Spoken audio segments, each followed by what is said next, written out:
আসসালামু আলাইকুম প্রিয় শিক্ষার্থীবৃন্দ, আশা করি স্বাস্থ্যবিধি মেনে সবাই ঘরে আসো, সুস্থ আছো। তো আমি Mohammad Zakirul Islam, trade instructor, Maheshkhali island high school, Maheshkhali, Cox's Bazar.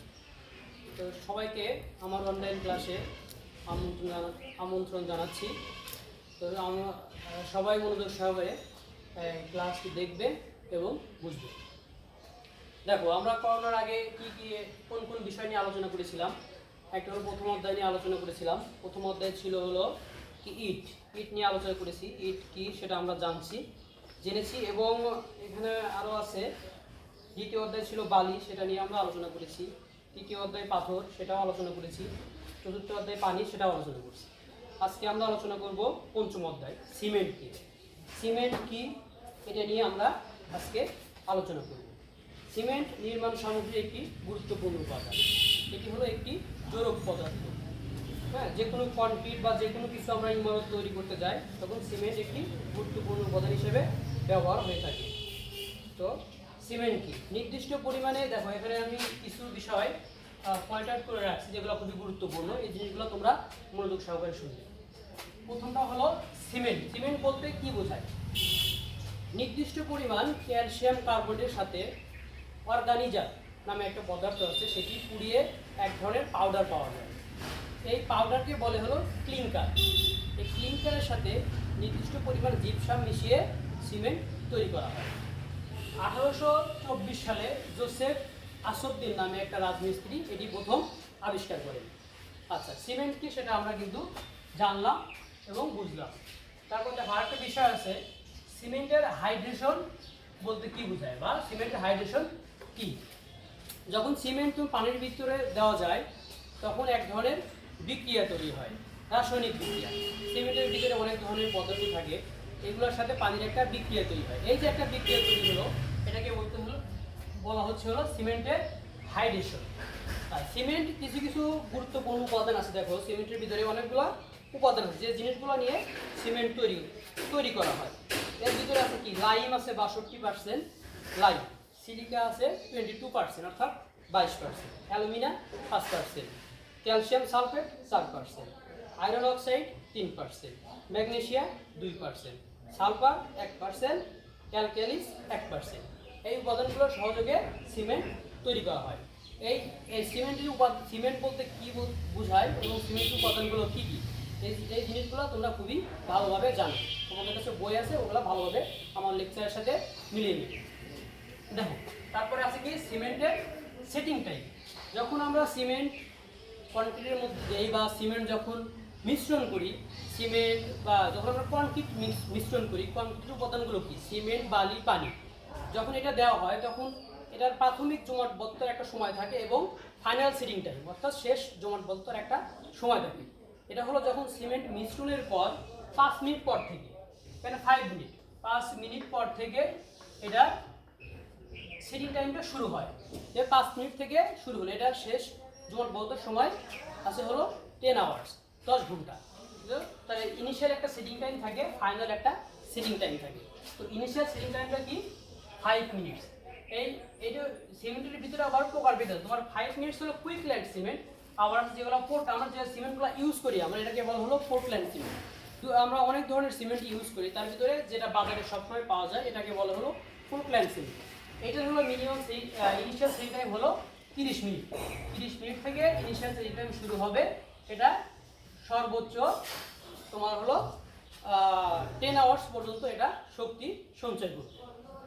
আচ্ছা, তারপরে আমরা কি পাবো, এটা যে ভালো মানের সিমেন্ট চেনার উপায়। আমরা যে বাজারে যাচ্ছি বা বিভিন্ন ধরনের সিমেন্ট নিচ্ছি, এটা কোনটা ভালো সিমেন্ট কোনটা খারাপ সিমেন্ট। যখন আমরা সিমেন্ট সম্পর্কে জানবো তখন এই জিনিসটা আমাদেরকে জানতে হবে যে কোন জিনিস সিমেন্টটা ভালো কোন সিমেন্টটা খারাপ। আমরা কীভাবে চিনবো, এটাকে বলে সিমেন্টের মাঠ পর্যায়ের পরীক্ষা। এটা বিভিন্নভাবে তোমাদেরকে প্রশ্ন আসতে পারে বা তোমাদের বোঝার স্বার্থে যে ভালো মানের সিমেন্ট চেনার উপায় কী বা উত্তম সিমেন্টের গুণাবলী কী বা বাজারের তোমার কী বলে সিমেন্টের মাঠ পর্যায়ের পরীক্ষাগুলো কি, তোমার এটা জানার জন্য আমরা জানবো এটা ভালো মানের সিমেন্ট চেনার উপায় কি। এখানে যখন আমরা সিমেন্টের ব্যাগটা দেখবো তখন দেখবো সিমেন্টের ব্যাগে কোনো ধরনের ফুটা আছে কিনা বা ছেঁড়া আছে কিনা বা ভালোভাবে মুখে যে শিরাটা থাকে এটা ভালোভাবে আছে কিনা। 1 নম্বর পয়েন্ট আমরা এটা দেখবো যে সিমেন্টের ভালোভাবে সেলাই করা আছে কিনা। তারপরে দেখবো কি সিমেন্টের যখন আমরা বস্তাটা খুলে ভিতরে দেখবো যে কোন ধরনের জমাটবদ্ধ অবস্থায় আছে কিনা বা ঢেল ঢেল আছে কিনা। এটা তারপরে একটু সিমেন্টের 2 হাতের এরকম আঙ্গুলে নিয়ে এরকম পিছাবো, দেখবো যে এটা পিচ্ছিল হয় কিনা। বা যদি পিচ্ছিল হয় তাহলে বুঝতে হবে সিমেন্টটা ভালো, আর যদি একটু দানা দানা মনে হয় তাহলে বুঝতে হবে সিমেন্টটা ভালো না, এর ভিতরে কোন ধরনের বাতাস ঢুকে এরকম হয়ে গেছে। তারপরে সিমেন্টের বস্তার ভিতরে হাত ঢুকাবো, যদি ঠান্ডা অনুভূত হয় তাহলে বুঝতে হবে সিমেন্টটা ভালো, আর যদি ঠান্ডা অনুভূত না হয় তাহলে বুঝতে হবে সিমেন্টটা খারাপ বা উত্তম মানের নয়। আচ্ছা, তারপরে আরও আছে তোমার হলো যে সিমেন্টের, আচ্ছা তারপরে তোমার সিমেন্টগুলো একটা সিমেন্টের পেস্ট তৈরি করতে হবে। পেস্ট তৈরি করে প্লেটের মধ্যে যদি কোনো জায়গায় যদি প্লেট হয় তাহলে সিমেন্টের একটা পেস্ট তৈরি করে প্লেটের মধ্যে এরকম বর্গাকৃতি রাখতে হবে। রেখে পানির ভিতরে ভিজিয়ে রাখলে যদি এটা আয়তনের কোনো পরিবর্তন না হয় তাহলে বুঝতে হবে সিমেন্টটি উত্তম মানের। এই হলো ভালো মানের সিমেন্ট চেনার উপায়গুলো, যেগুলো তোমরা ভালোভাবে খেয়াল করবে এবং মনে রাখবে। আচ্ছা, তারপরে এখানে যেটা আসতেছে 1 ব্যাগ সিমেন্টের ওজন এবং আয়তন। তোমরা অনেকেই হয়তো জানো, অনেকেই জানো না 1 ব্যাগ সিমেন্টের কত ওজন এবং কতটুকু আয়তন। 1 ব্যাগ সিমেন্টের ওজন হলো 50 কেজি। 1 ব্যাগে 50 কেজি সিমেন্ট হবে। যখন তোমরা কোনো বাড়ি বা কোনো ইমারত তৈরি করার জন্য এস্টিমেট করবা তখন সর্বপ্রথম তোমাদেরকে এস্টিমেট করে বুঝাতে হবে, বা জমির মালিক বাড়ির মালিককে বা যেখানে তোমরা এস্টিমেট দাও তাদেরকে বুঝাইতে হবে যে কত ব্যাগ সিমেন্ট লাগবে, বা বলে দিতে হবে কত ব্যাগ সিমেন্ট তোমার দরকার। সেক্ষেত্রে কতটুকু সিমেন্ট লাগে তাকে তুমি 50 দিয়ে ভাগ করলে তোমরা বুঝতে পারবে যে কত ব্যাগ সিমেন্টের তোমার প্রয়োজন। সেক্ষেত্রে তোমার জানতে হবে যে 1 ব্যাগ সিমেন্টের ওজন কত। তো 1 ব্যাগ সিমেন্টের ওজন হলো 50 কেজি, আয়তন হলো 0.33 ঘনমিটার। এখানে 0.33 ঘনমিটার, এটা 1 ব্যাগ সিমেন্টের আয়তন। আচ্ছা, এটা আমরা জানলাম। এখন আসা হলো 1 ঘনমিটার সিমেন্টের ওজন কত। 1 ঘনমিটার সিমেন্টের ওজন কত, এই জিনিসটা একক ওজন, এই জিনিসটা তোমাদের জানতে হবে এবং তোমাদের পরীক্ষার জন্য খুবই গুরুত্বপূর্ণ। 1 ঘনমিটার সিমেন্টের ওজন হলো 1440 কেজি। 1 ঘনমিটার 1440 কেজি, এটা হলো 1 ঘনমিটার সিমেন্টের ওজন। আচ্ছা, আরেকটা বিষয় আছে, সিমেন্টের ওয়াটার সিমেন্ট রেশিও বলতে কি বোঝায়। যখন আমরা কোনো সিমেন্ট কনক্রিটের মধ্যে মিশ্রণ করব তখন তোমার ওয়াটার সিমেন্ট রেশিওর কথাটা চলে আসে। অর্থাৎ সিমেন্টে যে পানির সিমেন্ট এবং পানির যে একটা অনুপাত, এটাকে বলতেছিল ওয়াটার সিমেন্ট রেশিও। তো কতটুকু কী পরিমাণ সিমেন্টের সাথে কী পরিমাণ পানি মিশ্রিত করতে হবে, এটা হলো বলতেছে ওয়াটার সিমেন্ট রেশিও। যদি তোমাদের দেখো, যদি ওয়াটার সিমেন্ট রেশিও 0.5 হয় তাহলে 1 ব্যাগ সিমেন্টের ওজন কত, আমরা তো জানি 50 কেজি। তাহলে দেখো 1 ব্যাগ সিমেন্টে তোর কতটুকু পানি মিশ্রিত করতে হবে আমরা এটা জেনে নিব, 25 লিটার। তার যদি ওয়াটার সিমেন্ট রেশিও 0.4 হয় তাহলে 1 ব্যাগ সিমেন্টে কতটুকু পানি মিশ্রিত করতে হবে, 20 লিটার। তাহলে তোমার এটা ওয়াটার সিমেন্ট রেশিওটা জানা খুবই দরকার, যে তুমি বিভিন্ন ধরনের কাজের জন্য বিভিন্ন ধরনের ওয়াটার সিমেন্ট রেশিও হয়ে থাকে।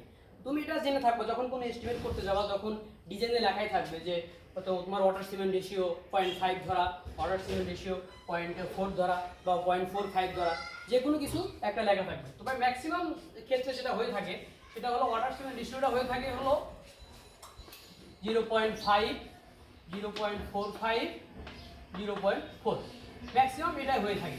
তারপরেও তোমাকে ওখানে উল্লেখ করা থাকবে যে ওয়াটার সিমেন্ট রেশিও এত করে করা। যাই হোক, যেটাই ধরা থাকবে আমরা কি করব, ওর সাথে 1 ব্যাগ সিমেন্টের ওজন কত সেটা দিয়ে সেটাতে পূরণ করে আমরা পানির পরিমাণটা বুঝে নেব যে কতটুকু আমার পানি 1 ব্যাগ সিমেন্টের পানি ইউজ করা দরকার। আচ্ছা, আমরা ওয়াটার সিমেন্ট রেশিও সম্পর্কে জানলাম। এখন জানবো 1 ব্যাগ সিমেন্টের, আচ্ছা 1 ঘনমিটার সিমেন্ট সমান কত ব্যাগ। 1 ঘনমিটার আমরা তো জানি 1 ঘনমিটার সমান কত, 1 ঘনমিটার সমান 1440 কেজি। তো এটা কত ব্যাগ হয়ে থাকে, 1 ঘনমিটার সিমেন্ট সমান 30 ব্যাগ। 30 ব্যাগ 1 ঘনমিটার, তোমাদের এমসিকিউ বা শর্ট কোশ্চেনের জন্য খুবই ইম্পর্টেন্ট। 1 ঘনমিটার সমান কত ব্যাগ, 1 ঘনমিটার সমান 30 ব্যাগ। আচ্ছা, তারপর জানবো হলো 1 ব্যাগ সিমেন্ট দিয়ে কত বর্গমিটার জায়গায় নেট সিমেন্ট ফিনিশিং করা যায়। তোমরা জানো নেট সিমেন্ট ফিনিশিংটা কি, অর্থাৎ যদি কখনো কোনো প্লাস্টার করা হয়, প্লাস্টারের উপরে যে সিমেন্টের একটা প্রলেপ দেওয়া হয় একদম ফিনিশিং, ওটাকে বলতে হলো net cement finishing. 1 bag cement দ্বারা কতটুকু জায়গায় নেট সিমেন্ট ফিনিশিং করা যায়। 1 ব্যাগ সিমেন্ট দিয়ে 16.5 থেকে 18.5 বর্গমিটার জায়গায় নেট সিমেন্ট ফিনিশিং করা যায়। তো এই জিনিসগুলো হলো এই অধ্যায়ের বেসিক জিনিস। তাহলে আমরা এই অধ্যায়ে কী কী শিখলাম? প্রথমত শিখলাম হলো কি সিমেন্ট বলতে কি বোঝায়, উত্তম সিমেন্ট চেনার উপায়, সিমেন্টের উপাদানগুলো, 1 ঘনমিটার সিমেন্ট সমান কত ব্যাগ, 1 ঘনমিটার সিমেন্টের ওজন কত, 1 ব্যাগ সিমেন্টের ওজন এবং আয়তন কত, এই জিনিসগুলো আমরা আরও কিছু জিনিস শিখলাম। এখন আমরা যে কাজটা করব, এই সিমেন্ট দ্বারা আমরা একটা ম্যাথ শেষ করব, যে আমরা যখন একটা জিনিস এস্টিমেট করব যে কতটুকু কী লাগে না লাগে মালামালের পরিমাণটা। দেখো আমি একটা অঙ্ক লিখতেছি, তোমরা এটা খুব মনোযোগ সহকারে দেখবে। 10 ঘনমিটার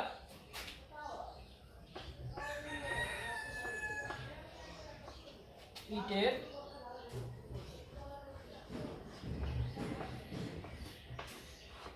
10 ঘনমিটার ইটের গাঁথনির কাজে, তোমরা এটা খাতায় লিখে রাখবা, আমি যেভাবে লিখতেছি এরকম করে খাতায় লিখবা। গাঁথনির কাজে এটা হলো রেশিও 1:6, অর্থাৎ 1 ব্যাগ সিমেন্ট 6 ব্যাগ বালু। অর্থাৎ যদি আমরা 1 ব্যাগ সিমেন্ট ইউজ করি তাহলে কি 6 ব্যাগ বালি ইউজ করতে হবে। গাঁথনির কাজে কি পরিমাণ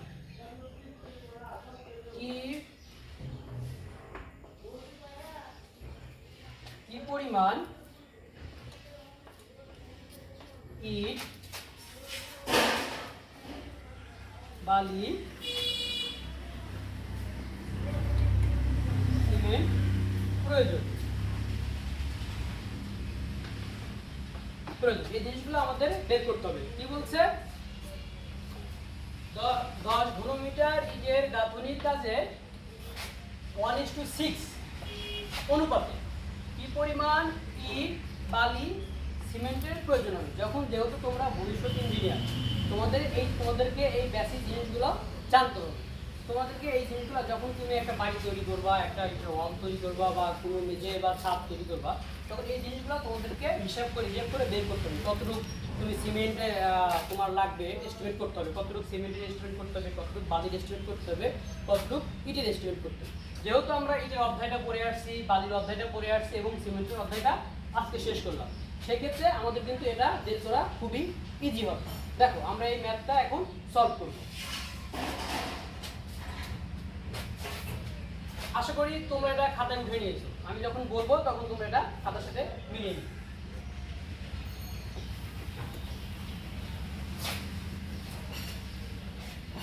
এখানে কি বলা হয়েছে? 10 ঘনমিটার ইটের গাঁথনির কাজে কি ইট, তাহলে 1 ঘনমিটারে আমরা তো আগেই এটা জেনেছি যে 1 ঘনমিটার ইটের গাঁথনিতে কতগুলো ইট প্রয়োজন হয়। আমরা জানি 1 ঘনমিটার গাঁথনিতে ইটের প্রয়োজন হলো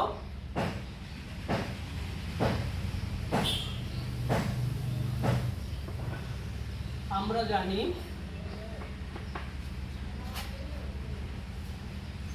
1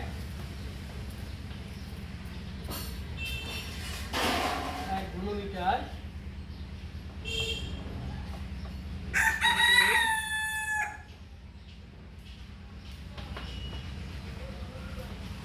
গাঁথনিতে ইটের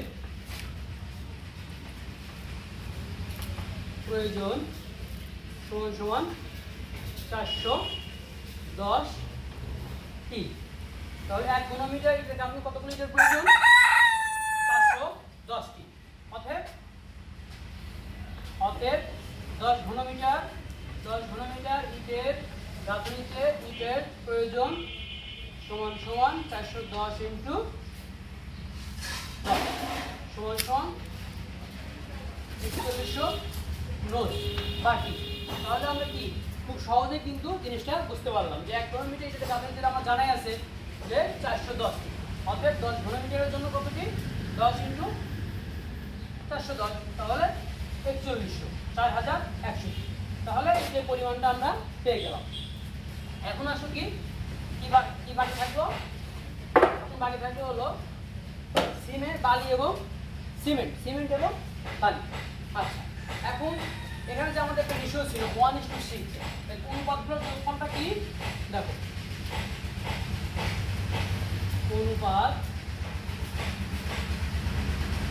অনুপাতগুলোর যোগফল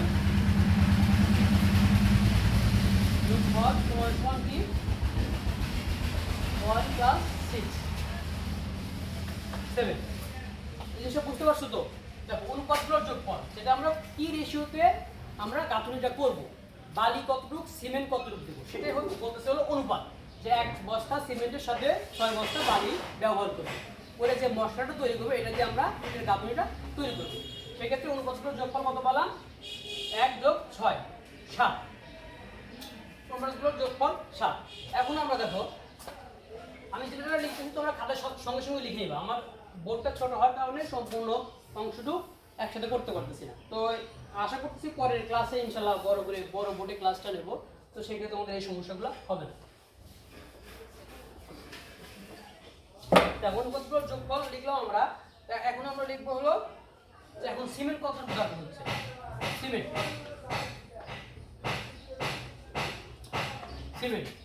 আমাদের কাজের পরিমাণ কতটুকু। এখানে আরেকটা বিষয় তোমার লিখতে হবে যে শুষ্ক অবস্থায় মশলার আয়তন। এখানে শুষ্ক অবস্থা যে এখানে দেওয়া আছে 10 ঘনমিটার। 10 ঘনমিটার কোনটা, এটা হলো যখন আমরা মশলা মিশ্রণ করি, মিশ্রণের পরিমাণটা দেওয়া আছে 10 ঘনমিটার, আমাদের কথায় বলা আছে 10 ঘনমিটার। কিন্তু এটা আমরা শুষ্ক অবস্থায় নিলে কতটুকু হবে বা কাজের পরিমাণটি হবে, যখন আমরা শুষ্ক নেব তখন কিন্তু এটা আয়তনটা কি হবে, কমে যাবে অথবা বেড়ে যাবে, দেখুন একটু হবে। দেখো তাহলে দেওয়া আছে আমাদের কি, দেওয়া আছে কাজের পরিমাণ,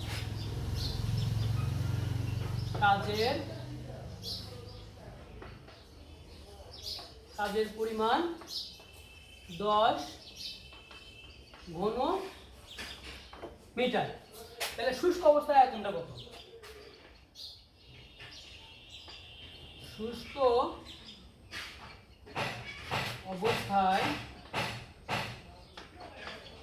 আয়তন 10 × 0.35, অর্থাৎ ভেজা অবস্থা থেকে শুষ্ক অবস্থায় নেওয়ার জন্য এটা আমরা আগেই জেনেছি 0.35 দিয়ে গুণন করতে হবে। অর্থাৎ শুষ্ক অবস্থায় ভেজা শুষ্ক অবস্থায় নিলে এটার কাজ হবে হলো 35%, 35%। এটা হলো তুমি ভেজা অবস্থায় শুষ্ক অবস্থা নিলে সবসময় এটা দিয়ে তোমাকে যদি কোনো কিছু ভেজা অবস্থায় থাকে তাহলে 0.35 দিয়ে গুণন করে তোমাকে শুষ্ক অবস্থায় যাইতে হবে, অর্থাৎ পরিমাণটা তখন কমে যাবে। কি জন্য কমবে, কারণ এখানে আরও কিছু এর সাথে পানি মিশ্রিত হয়, হ্যাঁ পানি মিশ্রিত হওয়ার কারণে আয়তনটা কি হয় বেড়ে যায়। তখন তুমি পানিটা ফেলে দিবা, আর বালির ভিতরে পানি দিলে কিন্তু এটা অনেক প্রসারিত হয়। তো এটা আমরা আগে জেনেছি বালির সূক্ষ্মতার গুণাঙ্ক, আমরা বালির অধ্যায়ে এটা জেনেছি যে বালির সাথে পানি মিশ্রিত করলে আয়তনটা বেড়ে যায়। সেজন্য যখনই আমরা পানিটা বের করার জন্য কি করতেছি 0.35 দিয়ে গুণন করতেছি, অর্থাৎ ভেজা অবস্থা থেকে শুষ্ক অবস্থায় নিচ্ছি। তাহলে এটা কত হচ্ছে দেখো 0.35 দিয়ে গুণন করলে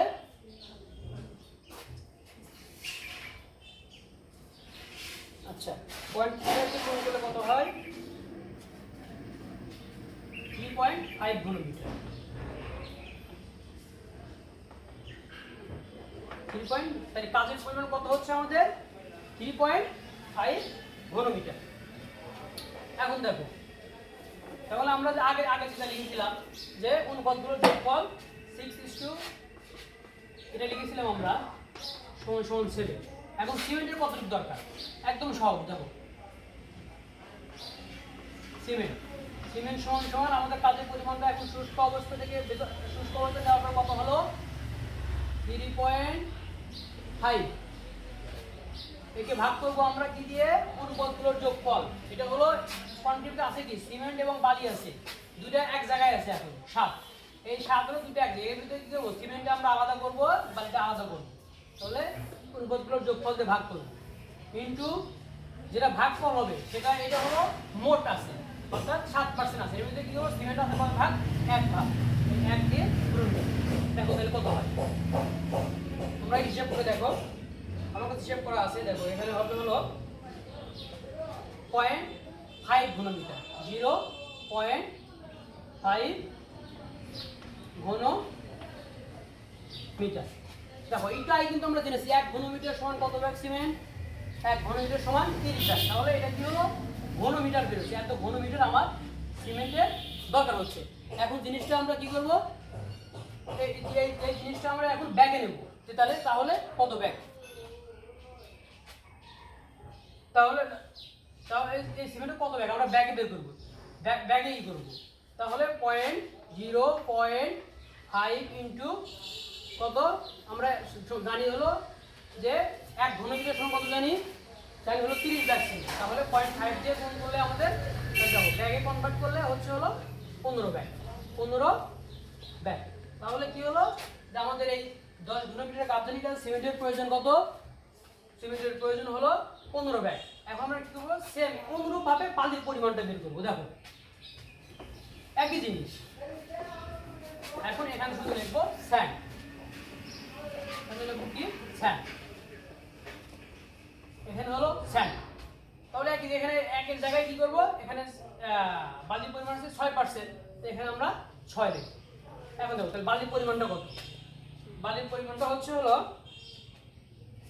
3 ঘনমিটার 3 ঘনমিটার তাহলে কিন্তু আমরা ম্যাথটা পুরো সলভ করে ফেললাম আমাদের প্রশ্নে যেটা ছিল যে ইট কত বালি কত সিমেন্ট কত তাহলে আমরা অ্যানসার লিখব ইটের প্রয়োজন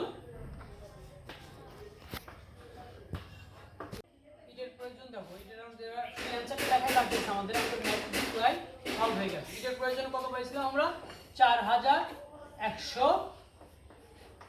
নোজ তাহলে কি 10 ঘনমিটার গাঁথনির কাছে ইটের প্রয়োজন কত হচ্ছে 4100 নোজ সিমেন্টের পরিমাণ কত সিমেন্ট এর প্রয়োজন 15 ব্যাগ 15 ব্যাগ সিমেন্টের দরকার আর বালি কতটুকু প্রয়োজন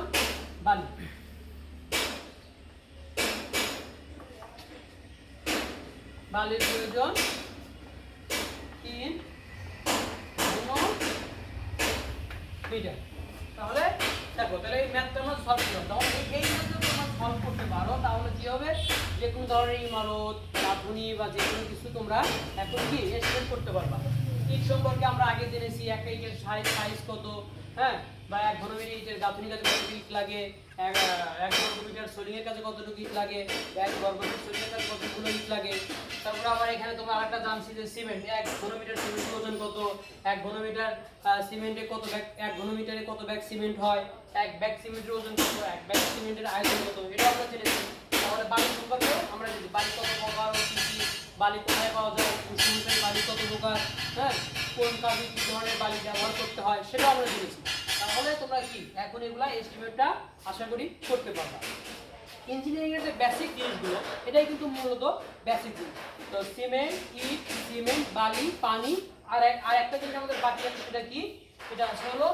রড এমএস স্টিল বা মাইন্ড স্টিল এই রড সম্পর্কে আমরা আয়রন এইটা সম্পর্কে আমরা নেক্সট ক্লাসে আলোচনা করব তাহলে তোমার ইঞ্জিনিয়ারিং এর যে বেসিক যে জিনিসগুলো আছে এই জিনিসগুলোর ভিতরে আমরা শুধুমাত্র দেখো ব্রিক্স সম্পর্কে আমরা জানলাম তারপরে তোমার হলো স্যান্ড সম্পর্কে আমরা জেনেছি তারপরে হলো ওয়াটার আমরা জেনেছি তারপরে তোমার ব্রিক্স স্যান্ড ওয়াটার আজকে কি জানলাম সিমেন্ট সম্পর্কে জানলাম জেনেছি তাহলে তারপরে আমরা নেক্সট ক্লাসে জানবো হলো আয়রন মাইন্ড স্টিল বা রড সম্পর্কে রডের উৎসগুলো কি কিভাবে আমরা রড পাই রডের গ্রেডগুলো বিভিন্ন ধরনের গ্রেডের বাজারে কি ধরনের রড পাওয়া যায় ভালো রডটা আমরা কীভাবে চিনবো, কোন নির্মাণ কাজে কী ধরনের রড ব্যবহার করব, এই জিনিসগুলো আমরা নেক্সট ক্লাসে জানবো।